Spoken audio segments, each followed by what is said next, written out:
Farming is pretty isolating for the most part. People carry the stress inside of them. Primarily they're alone in the field, in the barns, doing their work.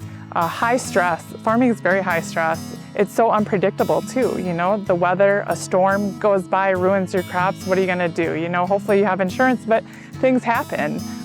I think when you deal with this type of stress, you can either try to find productive outlets for it or you find really counterproductive outlets. If you don't find the right outlets, you know, I know people turn to alcohol, they get depressed, they do counterproductive things, and it's a challenge.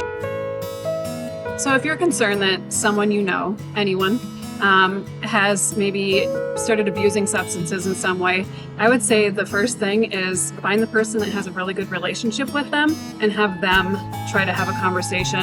As humans, we do not like getting advice from people we don't like or that we don't trust. And that goes for farmers as well. So is there someone that they do trust that when it's brought up, they're not going to get defensive or they're going to minimize it or be in denial? So finding someone close to them, because the conversation does need to happen. So there's many different levels of care that somebody can receive if they have an addiction or even possible addiction, right?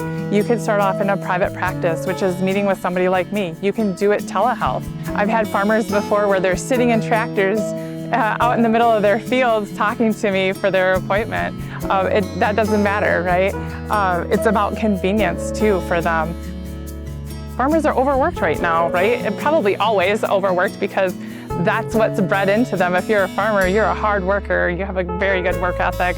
But if you have a severe addiction, we're going to talk about what level of care you need to be able to get yourself out of the addiction or to be able to step down in your usage, right? So again, that all just starts with one phone call. The first bit of advice I would say, if you're facing something or someone that you love is facing this possible addiction, is to just make the phone call. Take the deep breath, pick up the phone, and call.